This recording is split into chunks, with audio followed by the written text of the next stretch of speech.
Hello, I'm Susan Guagliumi. I'm the Education Director for Studio Knitting Machines, and today I'd like to introduce you to the Studio LK150. This simple dual-gauge machine is probably the most versatile machine on the market because it will allow you to knit with fine skirt-weight yarns like this cotton that gives a gauge of about 6.5 stitches to the inch, but it also allows you to knit with real chunky hand-knit yarns like this one that knits with a gauge of 3.5 stitches to the inch. Let's take a look at the machine. The machine is made up of 3 distinct parts: the bed, the carriage, and the auto tension. The bed clamps to any table and houses 150 needles. Not only is the bed numbered in increments of 10 to simplify counting, the needles are also color-coded. Every group of pink or gray needles indicates a group of 10. The ends of the bed are labeled A, B, C, and D to indicate the various needle positions. Needles that are in A position are empty and not working. Needles in B position are in regular working position where they can form stockinette and fancy pattern stitches. Needles in C position can form only stockinette stitches. And needles that are in D position are in holding position. They have stitches on them, but they're not working. Now, when needles are in B position and the carriage moves across them, the needles are pushed forward and back, and it's that forward and back motion that forms stitches. Let me show you up close what's really happening underneath there. When the carriage moves across the bed, the needles in B position are pushed forward, and as they push forward, the stitches that were in their hooks slide back over the open latches and onto the shafts of the needles. And then the carriage deposits new yarn into the hook of each needle just before the needles pull back to form the stitches. But ultimately, what controls the size of the stitches that a knitting machine forms is the stitch size dial on top of the carriage. This dial runs from R to 9 for working on every needle, and from 10 to 13 for knitting on every other needle. The important thing to keep in mind is this: the smaller the number, the smaller the stitch, and very fine yarns need small stitches. The bigger the yarn, the bigger the number to form large stitches for big yarns. Now, in addition to the stitch size dial, this carriage has 2 pairs of levers, the Russell levers and the side levers. Each of them controls a different set of needles. The Russell levers control needles in D position, so that when the levers are set to 1 and the carriage moves across the bed, the needles in D position are held. They don't knit. When the leading lever is placed on 2, the needles will be knitted back. Once the needles are in B position, it doesn't matter how these levers are set because they have no effect on needles in B, only those in D. The side levers, on the other hand, control the needles in B position, allowing them to knit or not to knit, in other words, to form slip stitches, and this is part of the patterning capability of B position needles. When the side levers are set forward on the dot, the needles in B do not knit. They're slipped. When the lever is placed on the triangle, the needles are knitted. I think you can hear the difference between the two. In addition, the carriage has got 2 yarn feeders, the number 1 feeder in the front and the number 2 feeder behind. The number 1 feeder is used for one-color knitting. The number 2 feeder is also called the plating feeder, and that's used to knit 2 yarns together, but I'll show you more about that later. Now, before I'd actually thread the carriage, I would thread the auto tension.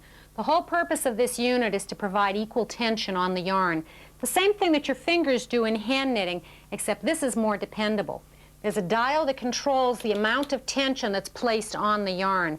And generally, you can figure that if you're knitting on a size 5 stitch on the stitch dial, you'd use a 5 tension on the tension dial.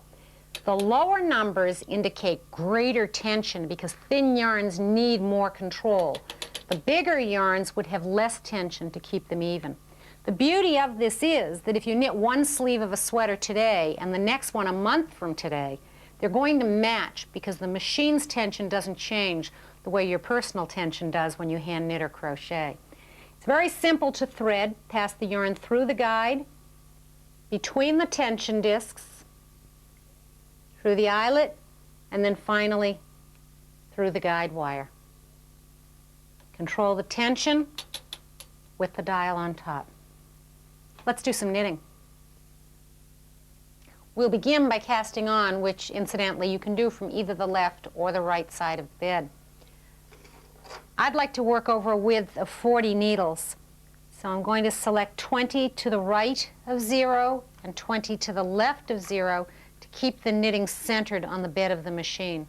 And initially I'll just select every other needle for the first row of the cast on. Thread the carriage and knit the first row. Yarn's a little tight, so I'm going to pull some of that out and ease up these edge stitches that have tightened up on me. Now, to make the first row knit properly, I need to use a cast-on comb like this. This comb will accommodate 50 stitches, so for a much wider piece, I'd simply need to couple sections of the comb together, and I could accommodate 100 or even 150 stitches all at one time. Hang the comb so that the teeth catch the loops that formed between the stitches, between the needles in that first row. Catch the end of the yarn here under just one tooth. Don't let it be trapped by all of the others. And on the beginning edge, catch the tail of the yarn under the yarn clip so that it doesn't loosen up. And then bring all the alternate needles into working position so that all 40 needles are in a position where they can knit. And we could set the row counter back to 0 now because this would mark the beginning of the actual knitting. Each time the carriage goes across the bed, the row counter will register 1 row. When you've got 3 or 4 rows knitted, it's time to hang the claw weights on the edge stitches to prevent them from tightening up.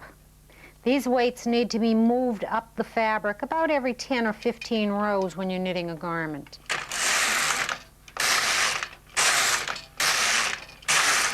Now, this is how the fabric looks, this particular yarn looks, knitted on a size 6 stitch.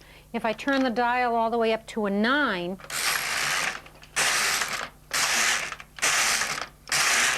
you can see quite clearly that the fabric is much more open. The stitches are larger and looser, and in fact too loose for this particular yarn. If I dropped the stitch size down to say a 3 or a 4, the stitches would have been much tighter and in fact may have been too tight for the carriage to knit properly, which may have resulted in my dropping some stitches. By the same token, if I looked at my row counter now and said, oh, I didn't want to knit 17 rows, I only wanted to knit 16, it's a very simple matter to rip out rows. Pull on the end of the yarn towards the carriage, towards the end of the row, to tighten up the stitches. You see them tightening up all the way across the row. And then lift back, and the old stitches will pop right back up into the needles. Now, whether you pop them up one at a time, like that, or you're able to lift a whole bunch at once, most of that comes with experience. And I'll tell you, I'm a pretty good ripper-outer, and there's only one way you get good at that, lots of practice. So don't be frustrated in the beginning. Now, I'm on the wrong side to continue knitting, so I am going to release my carriage, move it over to this side, rethread, and the most important thing, I've got all this slack that I ripped out when I removed that row of knitting. Let me pull it back through the auto tension so that I don't have any problems with my yarn. Last thing to do when you've ripped out, remove that row from the row counter. I now only have 16 rows instead of 17. Now that we know how to knit plain stockinette, let's try knitting some stripes. I'm going to remove the blue yarn from the carriage and catch it under the yarn rest at the right end of the bed, and then rethread the carriage with the yellow yarn and knit at least 2 rows. When I'm done with the yellow, I'll simply unthread it, carry it to the left end of the bed and catch it under the yarn rest there, and rethread the carriage with the blue yarn. I can continue alternating 2 or 4 rows of blue and yellow at will.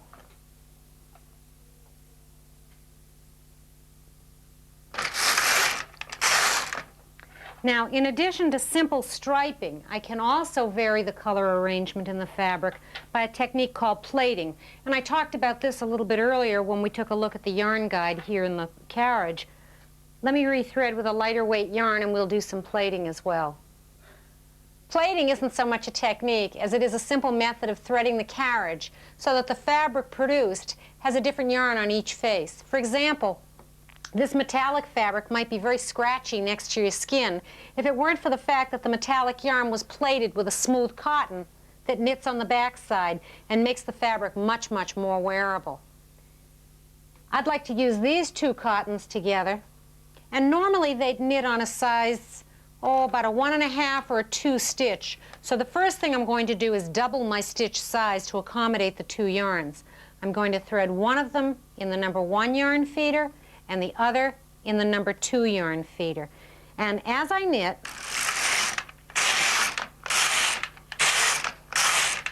you'll see that the yarn that was in the number 1 feeder will show on the knit side of the fabric, and the number 2 yarn will show on the purl side facing you.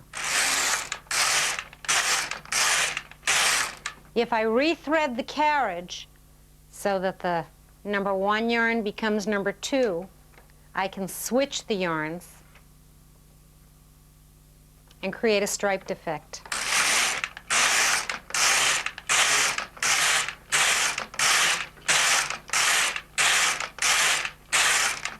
Now remember, this wouldn't be suitable for very heavy yarns because, for example, if you were working with a yarn that normally knitted on a size 6 stitch, and you tried to use 2 strands of it, you'd be up to much, much too large a stitch size. You may not even be able to find the equivalent on the dial for double the number, and that's what's necessary. Twice the stitch size that each of the yarns would knit at by themselves. Now the fastest way to remove knitting from the machine doesn't bind anything off, but it does get the needles to release the stitches. So what I'm going to do is remove the comb and weights. And incidentally, that comb can be removed much sooner. As long as you've got the weights on there, you don't need to knit with a comb in place. Hold on to the fabric and run the empty carriage across. The stitches will be released from the needles. And then grab each end of the fabric and give a snap to help the stitches align themselves. There, now you can see that plaited fabric much more clearly. When the orange was the number 1 color, that is in the number 1 feeder, it showed on the knit side of the fabric, and the yellow showed on the back side. And just the same, when I switch the colors here and put yellow into number 1 and orange into number 2, they switch their position. In addition to producing double-face color effects like this, or the texture reversal I showed you on the metallic swatch, you'll find that plaiting is a wonderful way to double up lightweight yarns to produce heavier weight fabrics. I think you'll find that plaiting is one of the most important features of your Studio LK150 machine. Just as plaiting will allow you to use very fine yarns by doubling them in the yarn feeder, working on every other needle enables the machine to accommodate very thick, chunky, textured yarns like this mohair. In order to cast on and knit on every other needle, you need to begin with every 4th needle in working position to knit the first row of the cast on.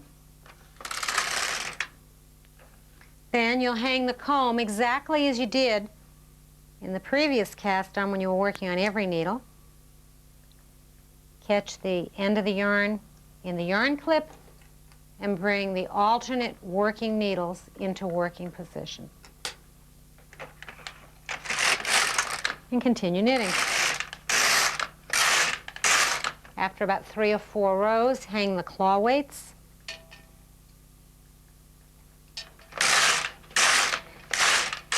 And keep an eye on the tension and on the ends of the knitting with a yarn that's this textured. If the tension is too loose, you're going to get looping on the sides because the mohair has a tendency to catch on things anyhow.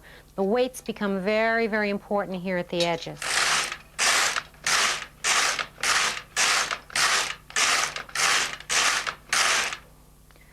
Now I tried several stitch sizes and found that this particular mohair worked well on a stitch size 10. If I had tried to knit with it on every needle, the needles would have been too close together and all of the texture would have been lost. It would have flattened the yarn. And the fluff on this yarn is really the whole character of it. Let's take it off and get a look at it.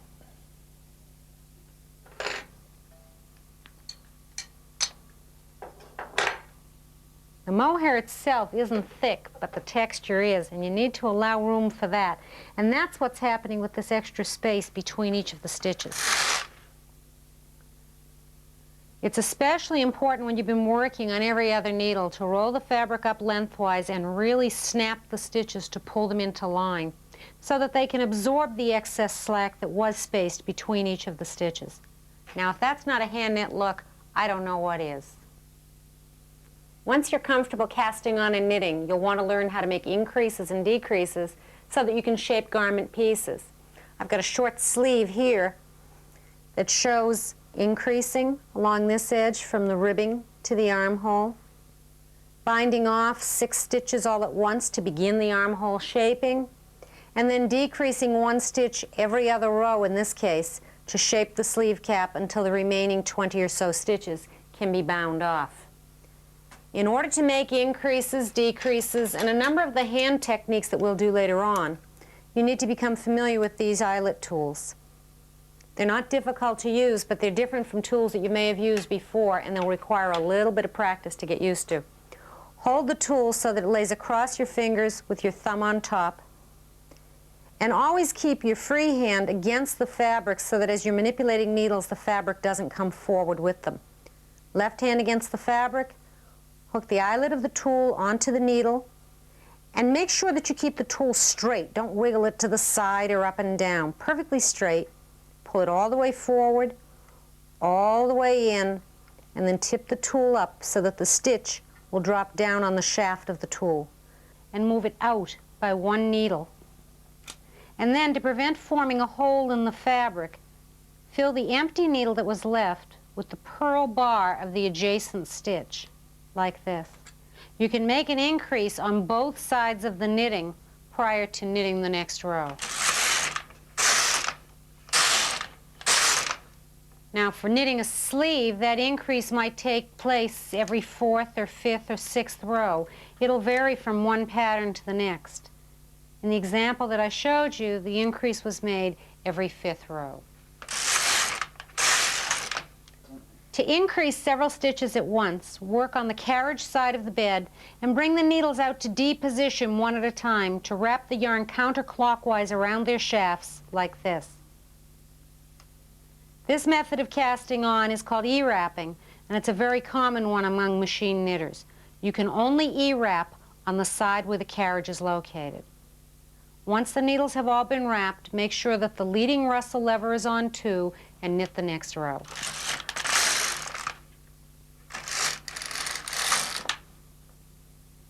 Now, if the edge needle didn't knit, simply knit it manually. Push the needle all the way forward so that the old stitch goes behind the latch. Close the latch and knit the free yarn back through, like so. Once you've moved the weights up to the newly increased stitches, they'll knit just fine.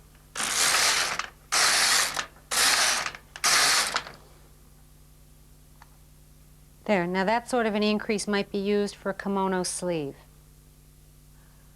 While increasing is used to make garment pieces wider, larger, decreasing is used to eliminate stitches and make them narrower or smaller to create shapes.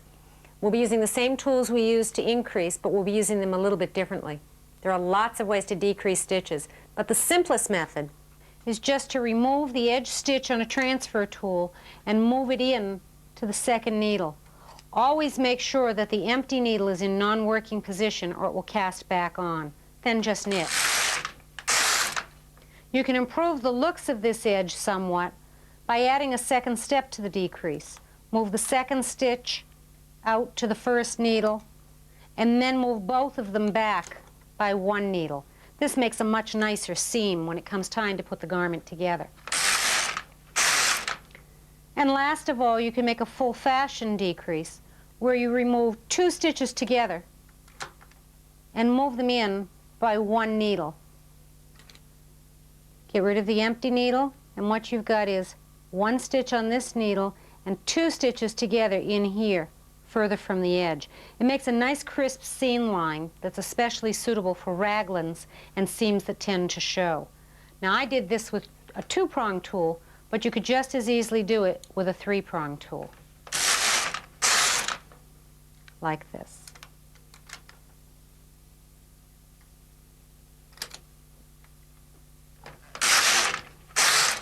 Now the advantage to both of these methods, the plain decreasing and the full fashion, is that it can be done on both ends of the fabric at the same time, and then you can knit the rows in between. So in other words, you decrease on the right, decrease on the left, and then knit the required number of rows.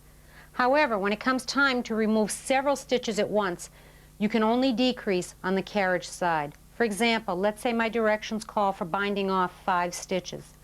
I'm going to move the first stitch to the second needle, bring it out so that the stitches go behind the latch, lay the yarn into the hook of the needle, and knit it through the 2 stitches that were on the needle. That accounts for 1 decrease.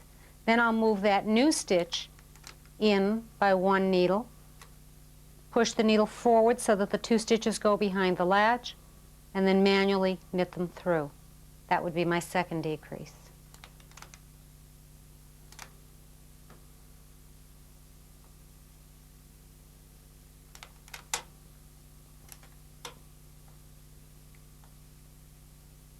And finally, my 5th decrease. Because you need access to this yarn, you can only work on the carriage side. Whether we call it binding off or decreasing, it's all the same thing. In this case, I might start the armhole shaping by binding off 6 stitches. If I wanted to bind off all the stitches on the machine, I would use the same method. Now there's one more use for decreasing that's decorative, and that is hand-tooled lace stitches. Whether you use simple decreases or full fashion decreases, whenever you transfer a stitch in the middle of the fabric, it will create an eyelet. Let me show you. If I move this stitch to the adjacent needle and I leave the empty needle in working position, when I knit the next row, the empty needle casts back on, and with the second pass of the carriage forms a regular stitch but leaves an eyelet below. And if I continue transferring stitches according to a pattern or a chart, I can create lovely hand-tooled lace effects. In this case, I'm making just a simple little daisy shape.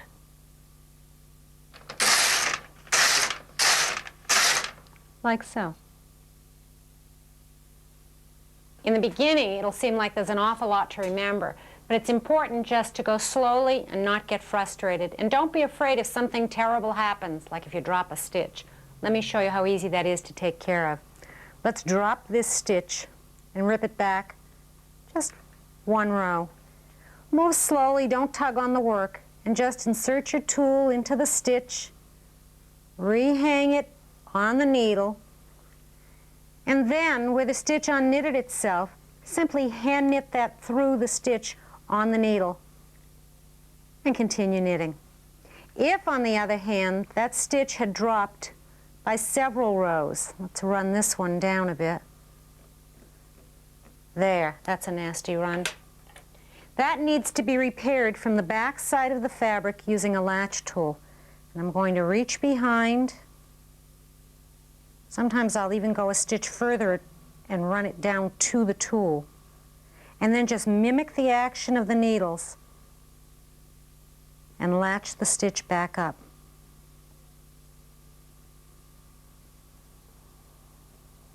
Try to catch the stitches right in the middle of each bar so that the stitch is even and not pulled off to one side. When you get to the very top, you'll need to transfer that stitch to a regular eyelet tool so that you can replace it in the hook of the needle. The reason I repaired that stitch from the back is because that's basically the direction that the needles on the machine already face, and I don't want to introduce anything else here. If I had repaired the stitch from the front of the fabric, watch what happens. The stitch will be reversed, and instead of looking like all the other purl stitches on this side of the fabric, I'd have a knit stitch mixed in. Now, if I were just trying to repair an error, this wouldn't be what I'd be looking for. If, on the other hand, I was trying to produce a latched up ribbing, then that would be just the way to do it. I've got a knit stitch against the purls, and if I latched up every other stitch on the machine, I could make a knit 1, purl 1 ribbing. That's a plain rib. If I wanted to latch up a fancy rib, I'm going to handle the tool just a little differently. I'll insert the tool into a stitch way down and drop this stitch back. This is deliberate dropping, not repairing. And I'll pass the hook of the tool under 2 bars, let the first one slide behind the latch, catch the first one in the hook, and pull it through. This is latching up as a tuck stitch.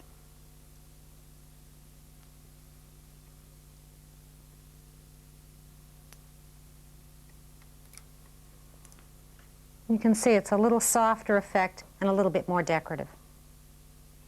Sometimes you need to repair a drop stitch, not because you've done something wrong, but because you've damaged a needle on the machine and the faulty latch is causing the stitches to form improperly. Let me show you how to change a needle so that if it ever happens, you don't run into a panic over it. Push the needle forward to D position, close the latch, and then pull back and up on the butt of the needle to remove it from the machine. Push the needle on either side of the damaged needle out to D position. Open the latch on the new needle, and as you slide it forward in the slot, hold these 2 needles upward so the new needle can pass between them. That's fine out here where there are no stitches, but if it were to happen here in the middle of the knitting, what I would do is remove the stitch from the bad needle, place it on an adjacent needle, and then go about it the same way. Close the latch on the bad needle, pull back and up, and continue with the repair. Now if I were done with this piece of knitting, I could bind it off as I showed you before by moving 1 stitch to the next needle and knitting the 2 together. But if I wanted to keep these stitches live so I could pick them up later, maybe to knit a ribbed edge off of these stitches, for example, then I don't want them bound off. And what I'd do instead is clip this yarn and thread a yarn of about the same weight but contrasting color and knit a number of rows.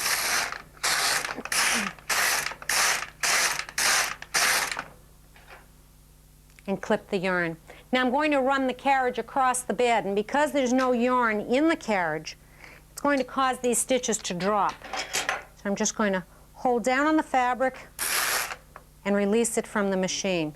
Those aren't bound off stitches, they're still live. But it's the scrap yarn that's live, and the main knitting is held in place by the scrap. Later on, I'll be able to pick up these stitches, rehang it on the machine, or join a shoulder seam, for example, by hand crochet, and then pull away the scrap knitting. Machine knitters use a lot of scrap knitting to begin and end pieces because it leaves the stitches live and accessible. Now that you're an experienced machine knitter, let's try some of the fancy pattern stitches in your manual, beginning with the tuck stitch. This is the chart for the example that's shown in your manual for an 8-row, 8-stitch pattern, and each row of the pattern indicates exactly what should happen to the needles and the various levers on the machine. Let's start with row 1. Every 4th needle, and this would repeat across the width, should be selected to D position. I'm going to use the 1x3 needle selector that came with the machine to push every 4th needle to D position. And then the chart indicates that both the left and the right Russell levers should be set to 1 so that they hold those needles, and both the left and the right side levers should be on the triangle mark. It also tells us that we'll be knitting with color A, and because there are no changes in this column, I know that I'll only be knitting with 1 color for the entire fabric.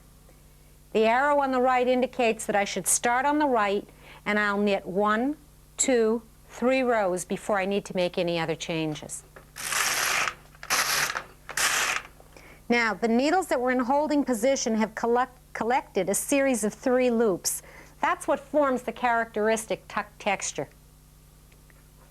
The chart now tells me to change just the right Russell lever so that it's on the 2, and that will cause these needles to knit. Now, let's go back to the chart again. The right Russell lever goes back on 1 before I do anything else. And I'm going to select needles again, every 4th needle, but the alternate 4th needle, so that the pattern is staggered across the fabric. In other words, if this needle and this one tucked last time, it will be the needle exactly in the middle and every 4th needle from there that will form the pattern on this repeat. And again, I'm going to knit 1, 2, 3 rows, and just before I knit the 4th row, the right Russell lever is placed on 2 to knit the needles back. To complete the fabric, I'll just keep repeating rows 1 through 8. I'm going to make the next selection and keep right on knitting.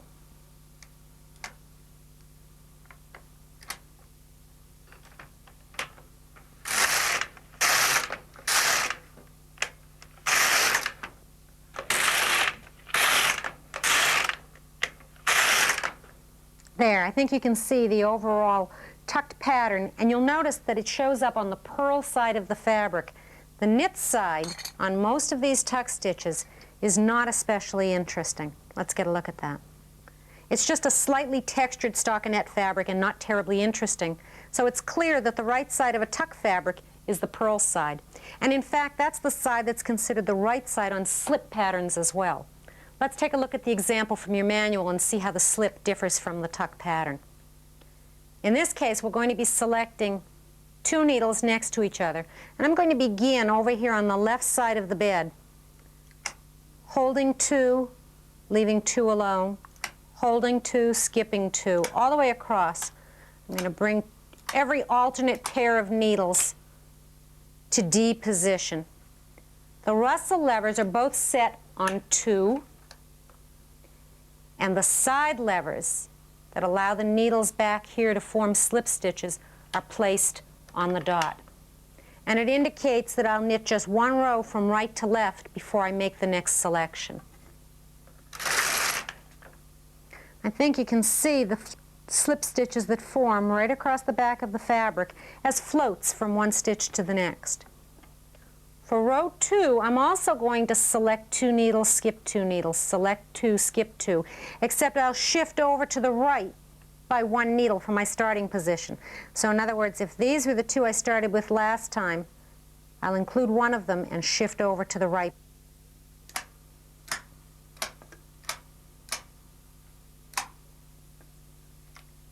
Complete the pattern on the left side and knit the row. This pattern continues like that throughout, always selecting 2 needles, skipping 2, selecting 2, skipping 2. And with each row, I'm moving over progressively 1 needle to the right. There are no changes here until I want to start knitting plain stockinette again. So I can just keep making selections and knitting rows.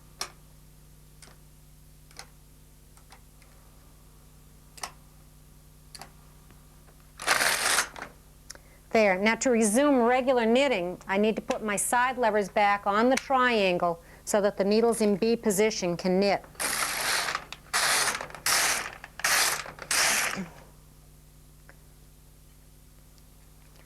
Again, the texture is formed on the purl side of the fabric in slips or floats of the main yarn. It's a 1-color technique, but if you knit slip stitch with 2 colors, it becomes fair isle, like the example from your manual. In row 1 of this chart, you're told to select 1, 2, 3, 4 needles to holding position and skip the next 2. Select 4, skip 2 all the way across. And you should notice that the chart is set exactly as it was for the 1-color slip stitch, except over here on the right it indicates color changes. But there are no other changes that need to be made in the Russell levers or the side levers, so I'll leave them exactly as they are and just make the selection for the first row.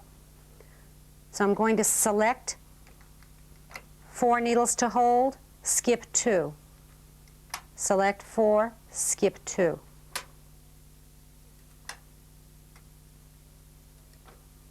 And I'll knit the first row. Now that pass of the carriage accounts for all the dark squares in row 1. The filled-in squares in row 2 account for all the needles that were slipped in the previous row. The 2 rows together will actually knit 1 completed row of the fabric. So in the next row, I'm going to select these dark squares, which are the needles that did not knit last time, and I'm going to knit with the other color, with the color B. So what I need to do is take the blue yarn out of the carriage and hook it under the yarn rest the way I did when we knitted stripes. And rethread the carriage with the yellow. Now I'll select all the needles that did not knit last time, which means this time I'll be skipping 4, selecting 2, skipping 4, selecting 2, and knit.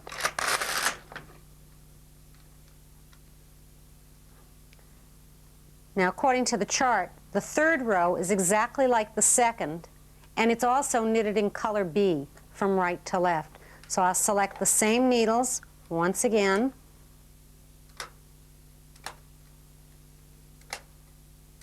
and knit them in yellow. Unthread the carriage and catch the yellow under this end of the bed so that I can knit back on the 4th row with color A. The 4th row will knit the needles that were slipped in the 3rd row. Each row is the opposite of the row that preceded it. And when you knit Fair Isle this way, it will always take 2 passes of the carriage for each of the needles to knit once. A needle will either form a blue stitch or a yellow stitch, but never both.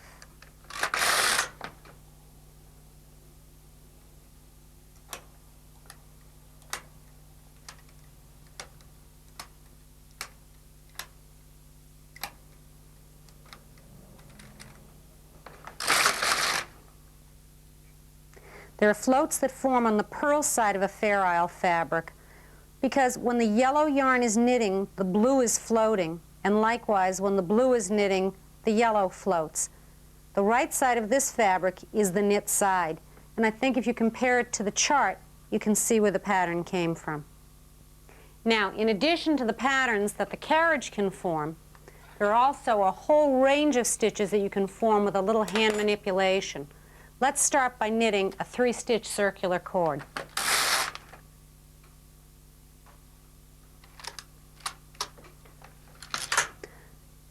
I'm going to bring 3 needles into position, and what I'm going to do is form a loop in the end of my yarn and then E-wrap the other 2 needles to cast on.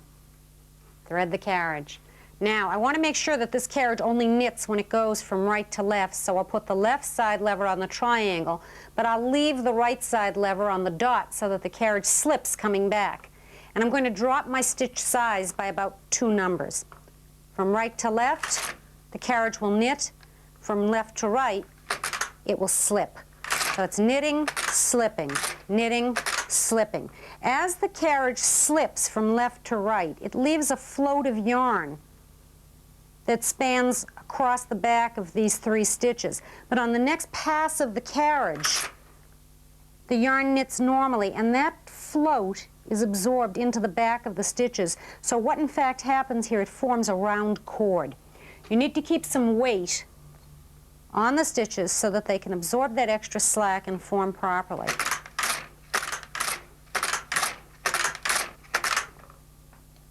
There, that's enough to see. The cord rounds out, and you can't even tell where those slip stitches were across the back of the fabric. Now, there's lots of ways to use these round cords. Apart from tie belts and bow ties on the fronts of sweaters, I like to use them and apply them right to the surface of the knitting for texture. These are all cords that were knitted separately and then picked up and hung on the surface of the knitting while I was working. You can also use cords in place of a hem or a ribbed edging by starting your knitting right from a cord. And I think that's what I'll do with this cord right here. We'll start it along the bottom and then carry it up the side while we do some plain knitting with it. So I'm going to pick up the 3 stitches and move them over just a bit so I stay in the center of my bed. And instead of letting the end of the cord occupy 3 needles, I'm going to move all of these stitches onto a single needle and knit them through to form 1 stitch.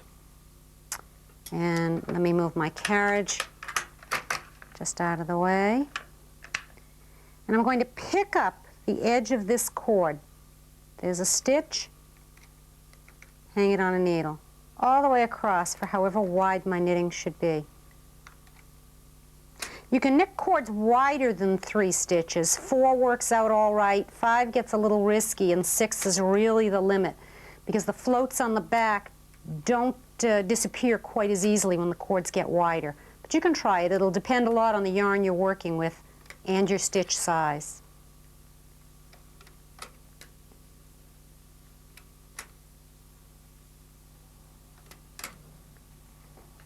Okay, I've got those stitches hung, and to help the machine knit more easily the first time, I'm going to bring these needles all the way out to D position so the carriage can just knit them back like that. And every 2 rows I'm going to pick up one of the loops on the edge of this cord and hang it on the same end needle. Let me put my weights back on.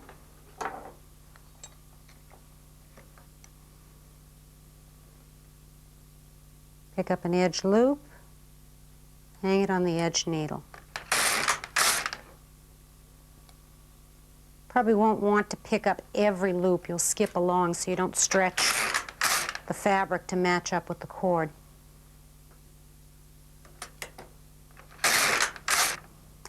Now, just as I can pick up the stitch or the loop on the side of the cord and hang it on the edge needle of the fabric, I can pick up anywhere I want to along the length of this cord and hang it on any needle in the middle of the fabric to add some surface texture. In fact, this is exactly the way that I added the cable effect to this swatch. Cables are as popular with machine knitters as they are with hand knitters, and they're just as easy to do. This beautiful sweater is a combination of cables, lace, and duplicate stitch embroidery. You already know how to make lace stitches. Let's take a look at the cables up close. I'm going to use a pair of transfer tools to remove the stitches from the machine and cross them like this.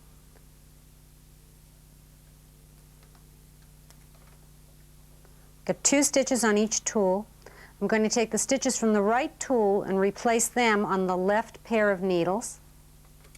And then the 2 stitches that are on the left cross over and are replaced on the right needles.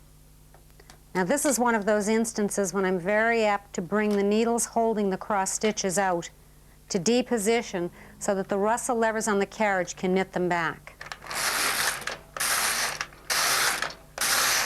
Knit 4 rows, and then I'm going to cross the same stitches again.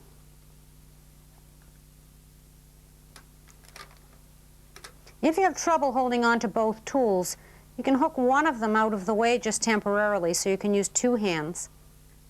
Move the 2 stitches from the right to the left, and the 2 from the left onto the right hand needles, and knit another 4 rows.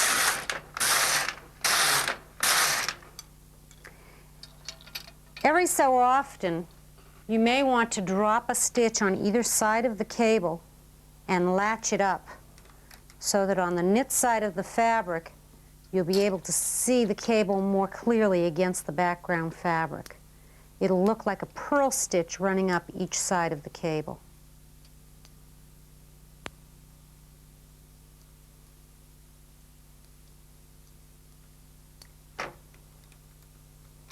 Let me put in a few more rows and we'll take a look at it.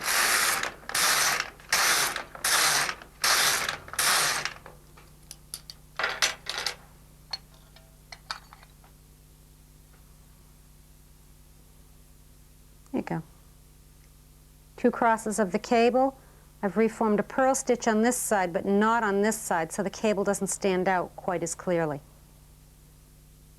Partial knitting is a technique that's used for shaping garment sections like shoulder slants and skirt hems, but it's also used for knitting what's called short row intarsia, where you can build up large areas of one color and then fill in above with the other. There are no floats running on the back of this fabric. Each color is knitted independently of the others. Let me show you how that's done. First of all, set the carriage to hold needles in D position by putting the Russell levers on 1. And I've knitted 2 rows of yellow so that you'll be able to see the fabric turn and go off to an angle as I build up one section after the other. First, I'm going to bring 3 needles on the side opposite the carriage into holding position, knit 1 row, and then to prevent a hole where the yarn turns around and knits back, I'm going to catch the yarn under the first needle and over all the others, then knit. Bring out another group of 3 or 2 or 4, however many I decide, on the side opposite the carriage. Knit, wrap, and knit back.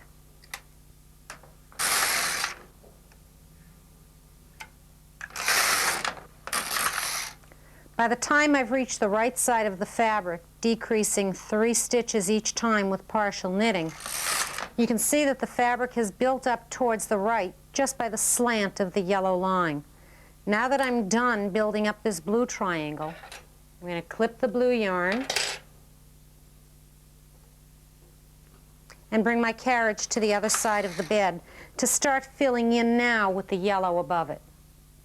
I'll bring 3 needles at a time back to C position, knit 1 row, and again catch the yarn under 1 needle and over all the others to prevent a hole, and knit back. Return 3 more needles, knit, wrap, and knit back. And I'll continue returning, knitting, and wrapping 3 needles at a time until all of the needles have been returned to working position across the entire width of the fabric. And you'll see that the entire top part of this fabric will be filled in with yellow stitches, and the yellow stripe will be straight again.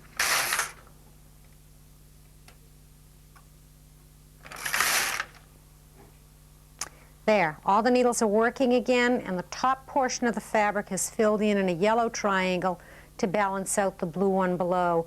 And as you can see, the yellow stripe is straight again. Let me put in a few rows.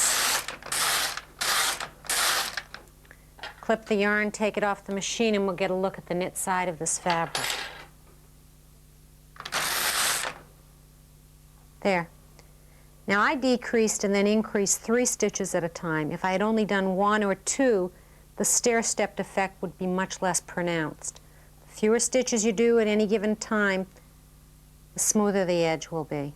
Now that you know how to cast on, knit, increase, decrease, and do a variety of fancy stitches, let's take a look at the actual process of knitting a sweater on the Studio LK150.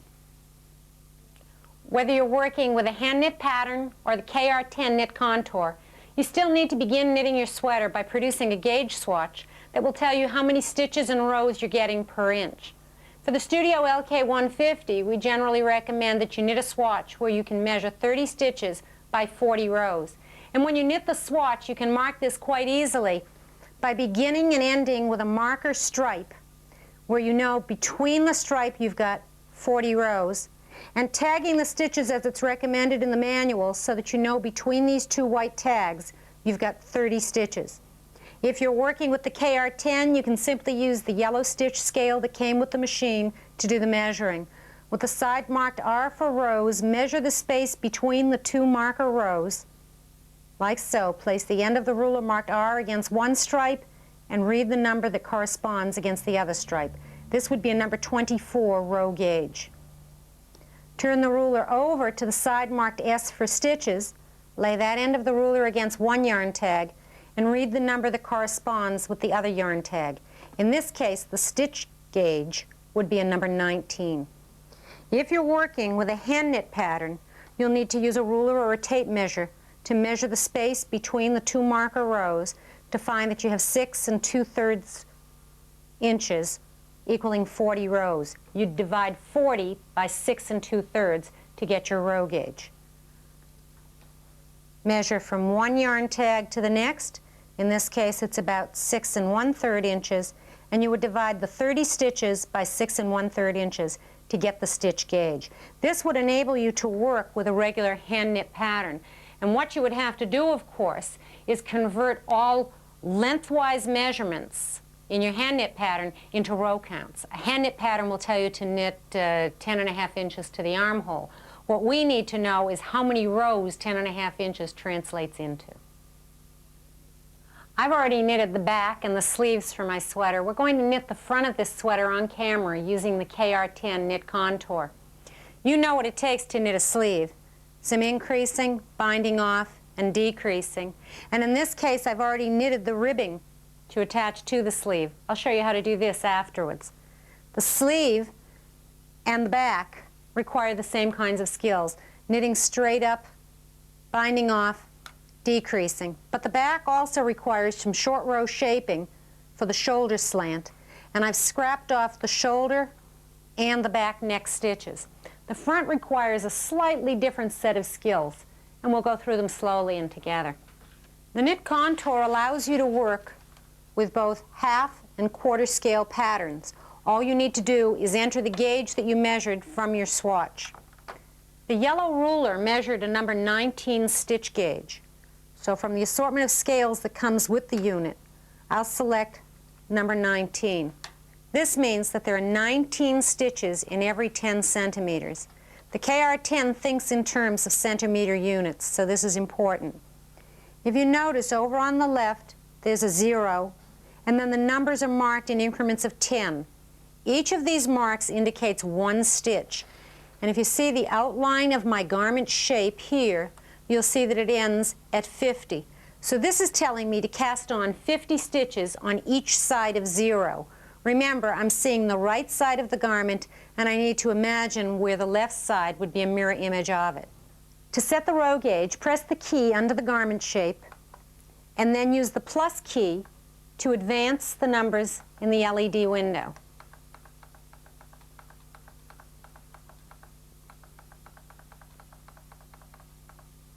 If you go too far, the minus key will bring the numbers backwards.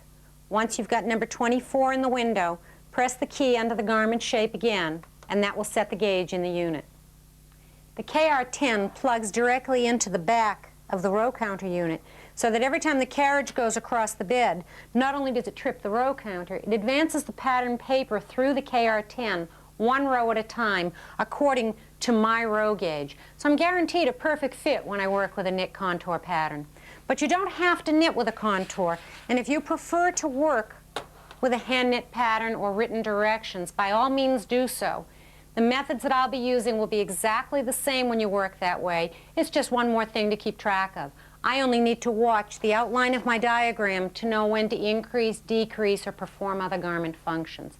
Let's get started by casting on with some scrap yarn and then going right into the body of the sweater.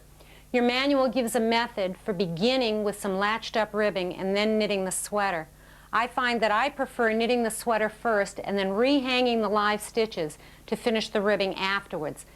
If, on the other hand, you prefer a hand knit ribbing, you can certainly knit that and then hang it onto the hooks of the needles, or pick up the finished edge of the garment and hang that onto your hand knitting needles and knit the rib afterwards. It's up to you, but there are certainly enough options to work with.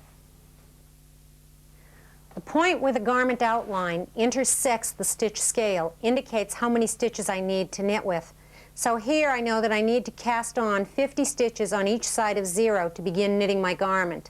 And I've pressed the pause button so that the KR10 will not register any of the rows that I knit with the scrap yarn. I'm going to cast on over a width of 100 needles, 50 on each side of 0, and I'm going to knit some rows with scrap just so I can get my weights hung and get the knitting started.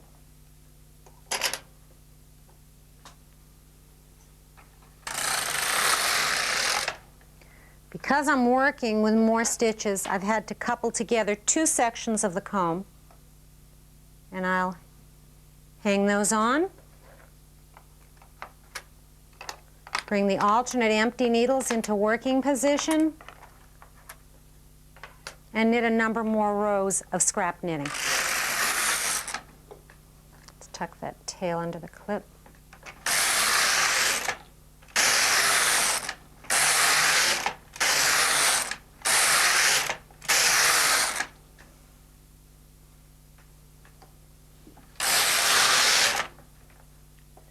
You'll find it easier to separate the scrap knitting from the main knitting of the fabric later on if you knit one row with ravel cord. Ravel cord came with your machine, and it's a silky smooth nylon cord that pulls out very easily and doesn't leave any residue. Thread the carriage with the ravel cord, hold it back out of the way, and knit one row, tensioning the ravel cord through your fingers like so. As long as there are no knots in the cord, it'll pull out easily when you're done with it. There, now I've got the scrap knitting and one row of ravel cord in place, and I'm ready to begin knitting my sweater. I'm going to set the row counter back to 0, and I'm going to press the pause button so that the knit contour can start counting the rows for me. Thread up with my blue and begin knitting.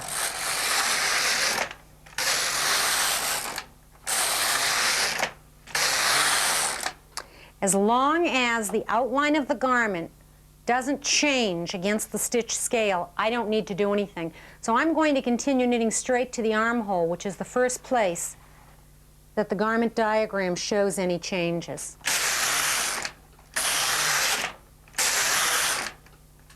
Now that I've knitted 70 rows, I've reached the armhole shaping, and instead of 50 stitches wide, the diagram tells me that my fabric is only 41, 2, 3, 44. So it means that I need to bind off 6 stitches at the armhole edge. And I'll do basic bind off, 1,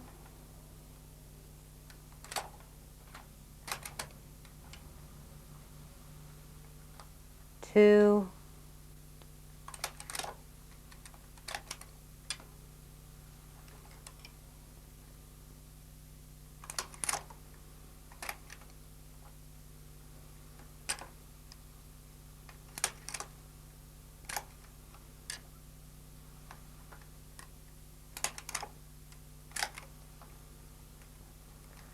Now, I can only bind off on the side where the yarn is, so I need to knit 1 row to the left and repeat that motion on the left end of the bed. When I knit back to the right, I'll check my knit contour again and see what my next direction is. Now it's down to 42, and if you look right on the bed, you'll see that the needles are numbered. This is needle 41, 42, but I've got 2 beyond that. So I need to decrease 2 more stitches on each side. First on the right, and then on the left. Even though the contour has changed when I knit from right to left, it's a good idea to only read the diagram from the same side each time. In other words, I only read it when I'm on the right. I would never check on the left because then I'd have different directions for each side. Now the diagram shows that there are 41 stitches. I've got 42, so it means I need to decrease 1. And I generally make a full fashion decrease at the armhole because it makes a nicer looking edge. So I'll lift 3 stitches, move them in by 1 needle, and eliminate the empty. Because it's a full fashion and it's a single decrease, 1 stitch, I can do both ends of the row before I knit.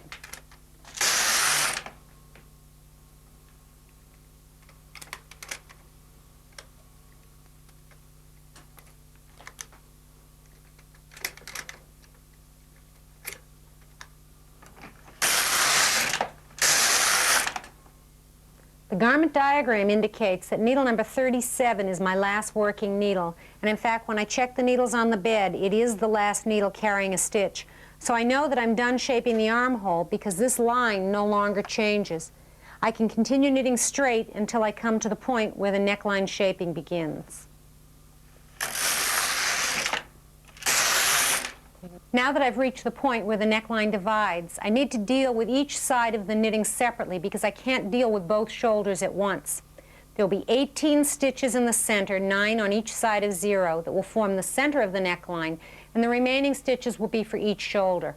I'm going to scrap off the stitches for the left shoulder and the center neckline so that I can knit just the right shoulder. But before I start scrapping off, I need to press the pause button so that the contour doesn't continue to register these rows of scrap knitting. Now, I'll unthread the carriage and move it to the other side of the machine. And I'm going to put into holding position the center 18 stitches and all the stitches for the right shoulder so that I can scrap off all the left shoulder stitches. The carriage is set to hold needles in D position.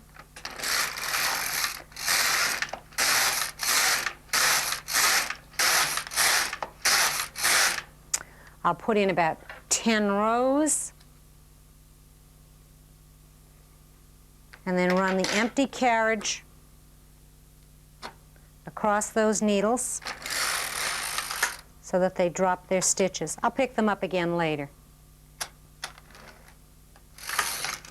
Now, I'll put the 18 stitches at the center neckline, 9 on each side of 0, into C position where they can continue knitting so I can scrap them off.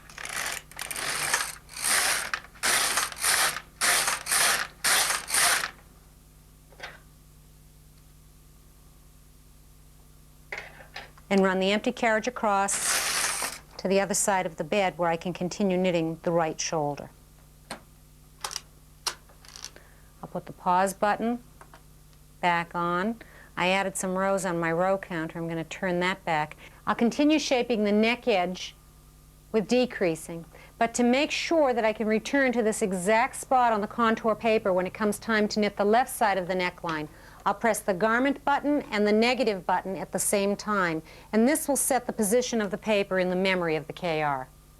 I'll rethread the carriage, set the leading Russell lever on 2, and begin to knit. Every time the line on the knit contour changes against the stitch scale, I'll need to make a decrease on the neckline edge. And on a neckline curve like this, it might be every row, so I'll check the contour regardless of which side the carriage is on.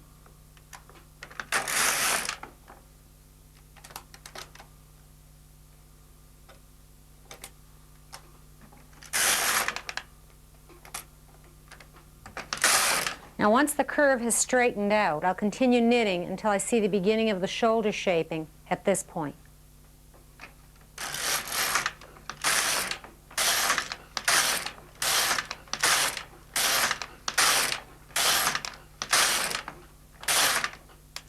Now, instead of using decreases to shape the shoulder slant, I'm going to use short row shaping and bring needles into holding position, which means I have to put the Russell levers on 1 so that those needles don't knit. Now, I started out here, let's see, on 37. Put it back. I'll need to do it from the left side, and I've only decreased 1 stitch. So let me knit 2 rows, and now I can see that the line of the diagram is on stitch number 29.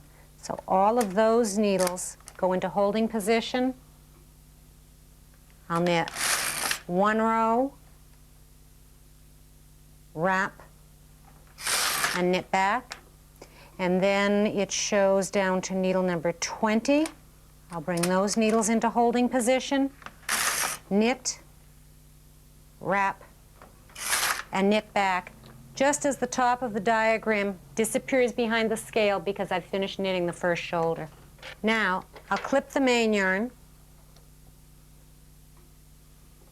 replace it with the scrap yarn, set the Russell lever on 2, and scrap off the right shoulder stitches.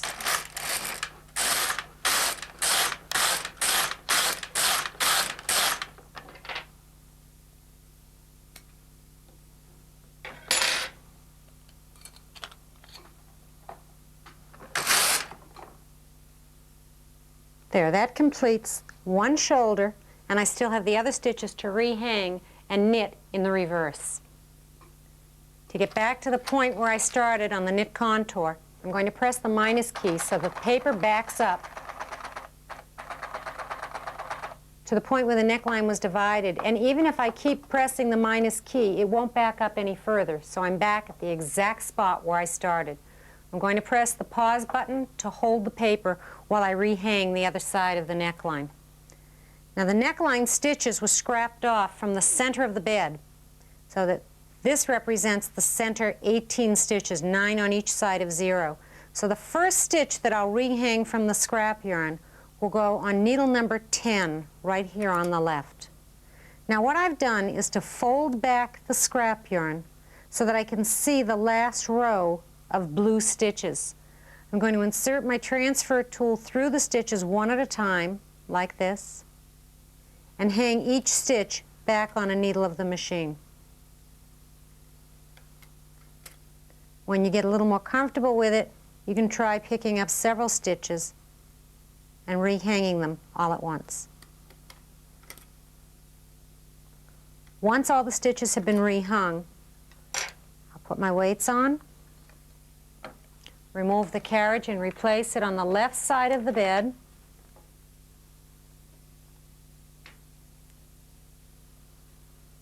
Rethread with the main yarn and press the pause button so that the knit contour will continue to function.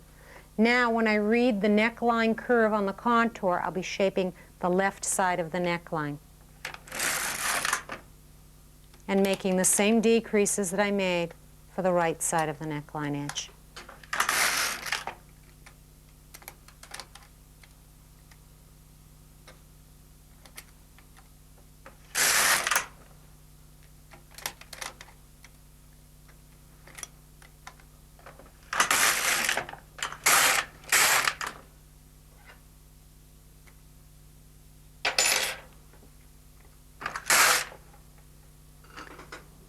There, now that the second shoulder is complete, you can see the shape of the entire neckline, and I can remove the scrap knitting that was originally holding that shoulder until I was ready to complete it. Never remove scrap knitting until you're sure that the work that it holds is correct. If I had finished the shoulder and found out that something was wrong here, I could have still turned the work back and rehung the same stitches to retrieve my mistake, as long as the scrap is still in place. If you remove it too soon, you're in for some trouble. Now, all of the pieces of the garment have been knitted, and I'm ready to add the ribbing to the bottom. Let me rehang the bottom of one of the sleeve sections that I've already completed because it's been pressed and blocked just slightly so that the stitches are set where they belong. I'm going to begin by folding back the scrap knitting, picking up the stitches in the first row of the main knitting, rehanging those on the needles of the machine across the same width that the sleeve was originally cast on.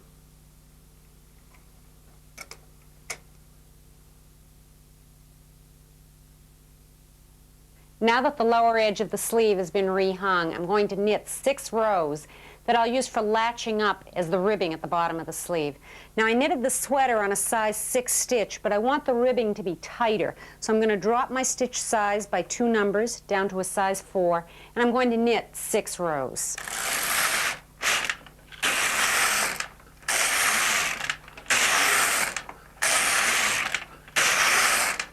When I bind off, I'm going to need a larger stitch size, so I'll knit the last row with a stitch size 8. And I'll leave the carriage over on the left side as I begin latching up or reforming the stitches that will form the ribbing. Never try to reform the very last stitch on either edge of the fabric because it's much too difficult to deal with. Instead, we'll start with the second stitch in. I'm going to insert my latch tool in the bottom of the column. It'll actually be the same stitch that I picked up and rehung on the needles to begin with. Put the latch tool in that stitch, push the needle forward and all the way back so that the stitch drops down off the needle. You'll probably have to reach in with your finger and help it drop. They never drop when you want them to, only when you least expect it. And then I'm going to reform this column of stitches. And as I said, the edge stitch is impossible. The 1 second from the edge is still a little sloppy to do. The others will be much easier.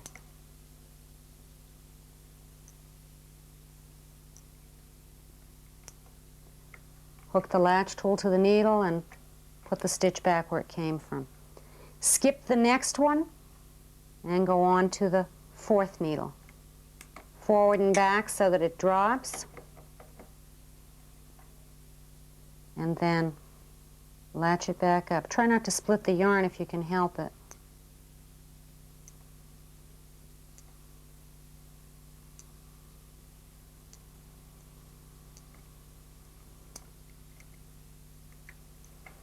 We'll skip the 5th and latch up the 6th, and so on, all the way across the fabric until every other stitch has been reformed. Once I've latched up every alternate stitch, I'm going to bind off in such a way that the bind off will have as much elasticity as the ribbing itself.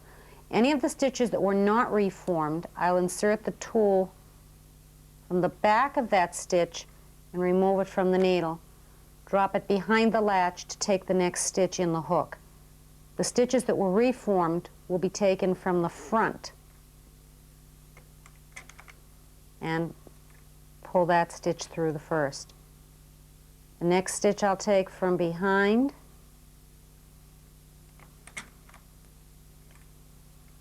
and then the next one from the front. All the stitches that were left alone and look like purl stitches still will be taken from the back, and all of the reformed stitches, the knit stitches, will be taken from the front all the way across. Now it's a lot faster if you bring the needles right out to D position and then just push them back as you go.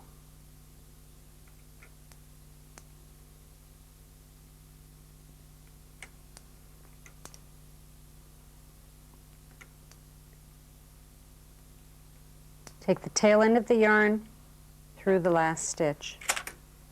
There. Once the ribbing is completed on the first sleeve, add the ribbing to the bottom of the other garment pieces, and then you'll be ready to assemble the sweater.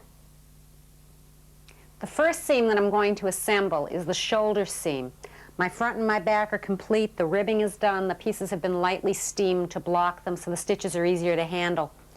I want to assemble this shoulder seam so that I can put the neckband on in one continuous piece. I need to hang the two pieces so that I've got right sides together, and I'm going to do it right on the bed of the machine. So I'm going to take one of the shoulders and hang it with the right side facing me. I'll fold the scrap yarn down and then rehang the live shoulder stitches onto the needles.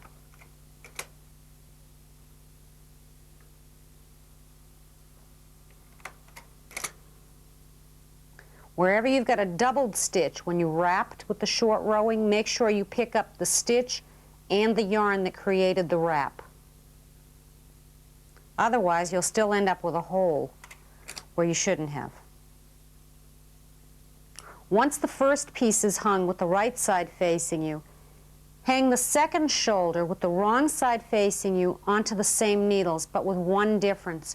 Bring the needles far enough forward that the first set of stitches will slide behind the latches. Make sure all the latches are open, and then hang the second shoulder in the hooks of those needles, like this.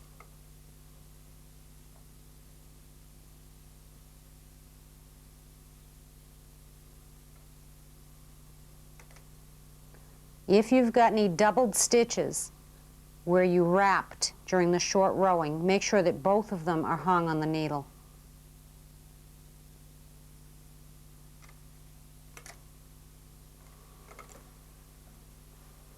Now we've got one set of stitches in the hooks of the needles and the other set of stitches behind their latches.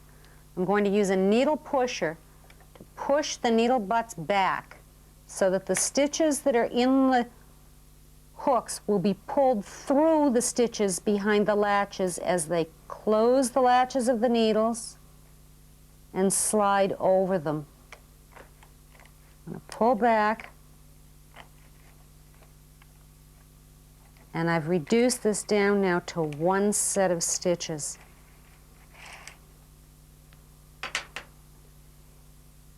If the yarn tail where I ended knitting my shoulder were long enough, I'd simply thread this through a tapestry needle to backstitch the seam.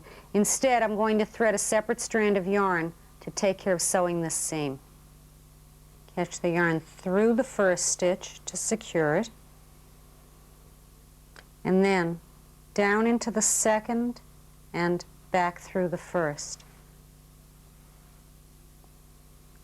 Down into the third and back out the second. Always moving over one stitch and backing up by one. To the fourth and out the third.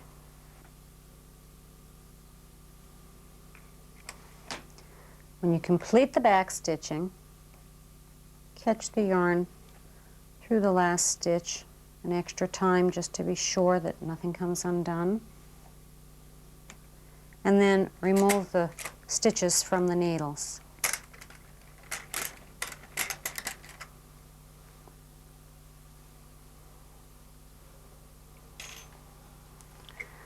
The shoulder seam is complete, and in fact I can now remove this scrap yarn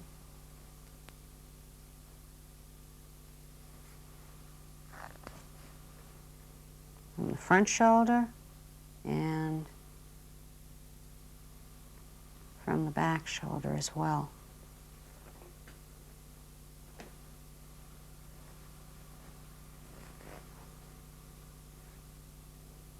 There. Perfect shoulder seam. The advantage to the scrap knitting is that you're not adding any extra bulk to this seam by binding off first and then joining the seam. The join takes the place of the bind off. Now that we've got one shoulder joined, we can hang the entire neck edge from here, from this shoulder, down the straight side of the neck, the center neck, up the other side of the neck, and across the back neck, all at once onto the needles of the machine so we can knit the neckband continuously. Now, the straight sections of the neck don't have live stitches to pick up, so you're going to have to make stitches where they don't really exist by picking up the side of the stitches, like so.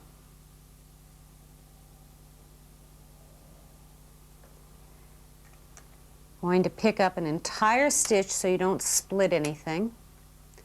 Hang it onto the needles of the machine. Figure that you'll pick up about 2/3 of the stitches along that neckline edge. Not every one needs to be hung. Once I've hung the straight side of the neckline, I'll go in and pick up the live stitches from the center neckline right off of the scrap yarn where they were held when I shaped the neckline on the machine. So I'd hang all of these live stitches, continue up the other side of the neckline and across the back. Then I'll knit 6 rows, end with 1 row on a larger stitch size, latch up every other stitch to form the neck ribbing, and then bind off and rib exactly as I did before. Once I've completed the neckband, then I can join the other shoulder seam and also join the side seams of the garment and the underarm seams of the sleeves so that I can insert the sleeves into the garment body. Let me show you what that looks like up close. To sew an invisible side seam, pin the front and the back of the garment together at the sides like this, with the wrong sides facing. You'll be working on the outside of the garment. We'll be stitching 1 stitch in from the edge and begin by passing the yarn under and through to the opposite side, and then work from the tops of the stitches down under 2 bars like so, and out, across, under, and out. Back to the other side, under 2 bars and out.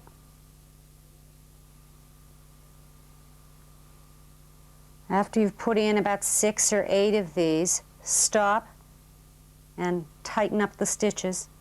They'll disappear right into the fabric of the cloth, and continue with the next 6 or 8. Don't do too many at once or you won't be able to tighten them up.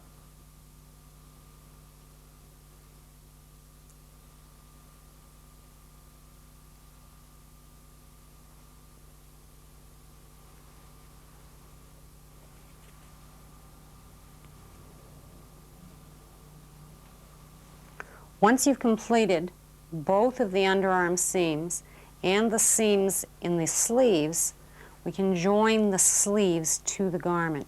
Let me just catch the yarn there to end it.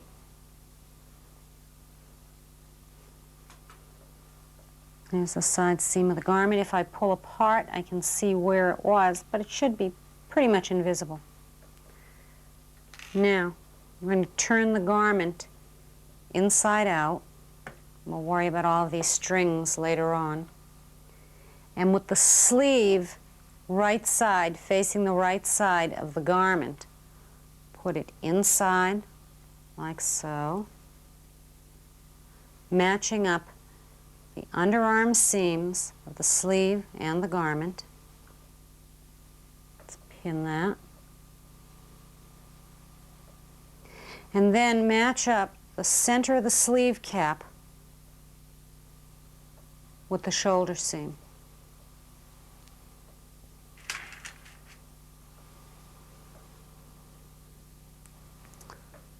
And ease the rest of the sleeve into position, like so. You may have to stretch slightly on the sleeve rather than the garment body to make the 2 pieces fit. Try not to do too much stretching at the cap of the sleeve, but on the underarm instead. Once the sleeve is pinned to the garment and you've distributed the ease evenly, we're going to complete the seam using a crochet hook and slip crochet. I usually begin working with one of the tails hanging from the garment so I can kill two birds with one stone. I've got yarn to work with, and it'll also finish off the end at the same time. What I'm going to do is insert the crochet hook one stitch in from the edge of each garment piece through the sleeve and the garment body, grab a loop of yarn and pull it back through both fabrics. Then reinsert the hook, still working one stitch from the edge, further along in the sleeve and the garment, and repeat the procedure. Try not to tighten up too much, but do form the stitches firmly so that the seam won't stretch. Continue working one stitch from the edge all the way around the seam till you're back where you began. Once you've sewed all the seams and set the sleeves, you want to turn the garment inside out to take care of all of these yarn tails that were left hanging. Thread them through a tapestry needle and just work them back through the seam for several inches and clip them close so they can't come undone.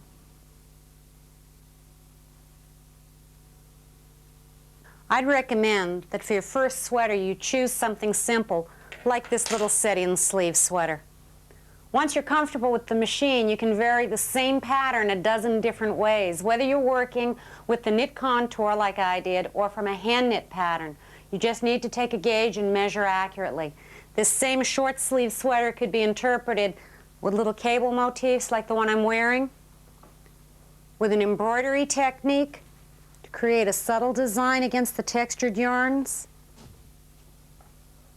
with the cables and lace and duplicate stitch that we saw in this sweater.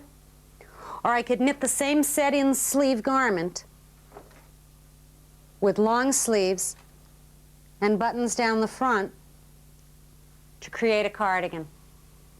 The Studio LK150 has two more accessories available that will allow you to expand your design options even further: an intarsia carriage and a weaving accessory. Let me show them to you now.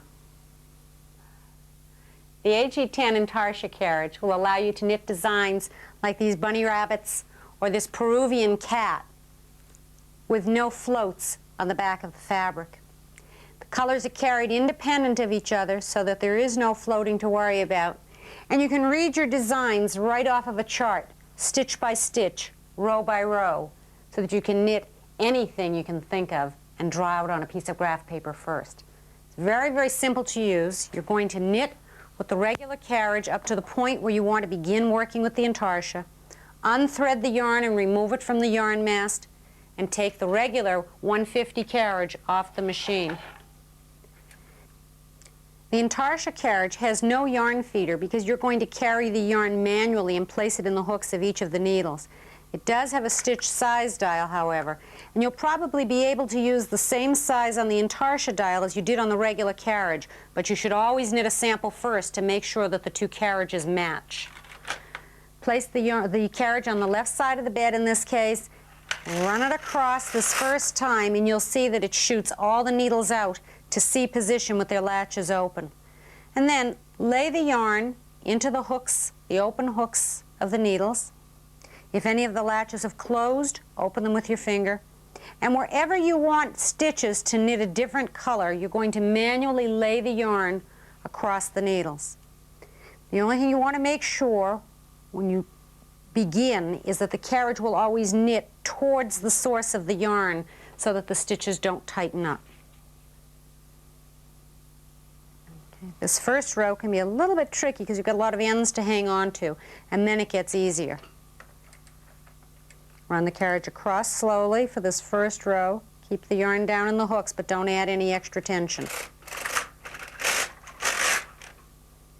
Now we've got yellow stitches, the blue stitches, yellow, and more blue. And whatever directions my chart would give me at this point would indicate row by row and stitch by stitch where each of these colors should be. I'll begin on the carriage side, working away. I'll lay the yarn into the open hooks. In this case, I'm moving over by one. And where the yellow and the blue will connect, they should cross down under the needles like this. Wherever colors connect from one section to the next, you want to cross the yarns in the space between the needles.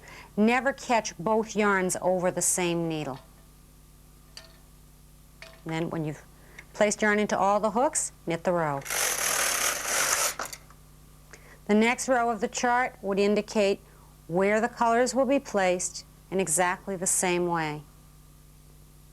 This is the same kind of knitting that hand knitters call bobbin knitting, intarsia knitting, or argyle knitting.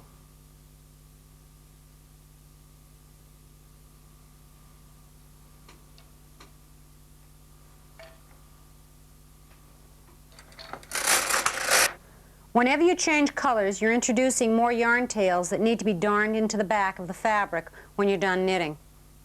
On the knit side of the fabric, you can see we've got nice, bold, geometric shapes. However, something like this Peruvian cat design is no more difficult to knit than a simple geometric.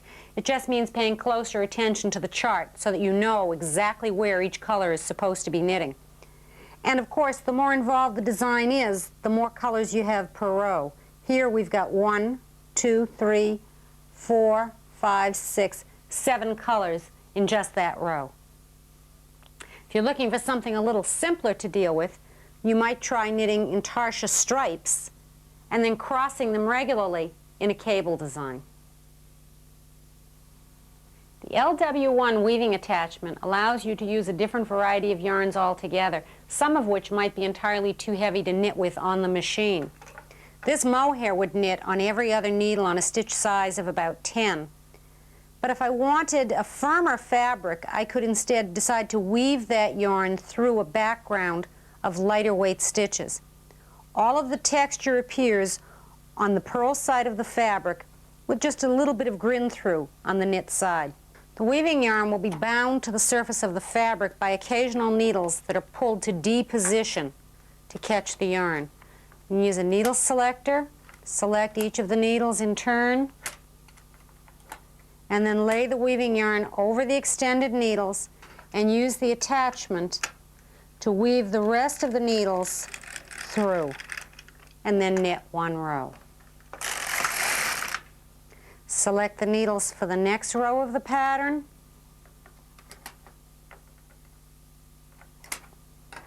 Lay the weaving yarn across the extended needles again and run the weaving attachment across the bed. What this does is weave this yarn through the extended needles so that it's bound to the surface of the fabric. The heavy yarn never actually forms stitches, it's just caught by the stitches that are formed by the carriage. The weaving attachment is just one of the options that your studio dealer can show you, in addition to a whole range of books and patterns that will inspire you to knit great sweaters. Just remember, it'll take practice. And always use good yarn and take the time to knit a gauge swatch so your sweaters will fit when you're done knitting them. The Studio LK150 is designed to be fast, easy, and lots of fun.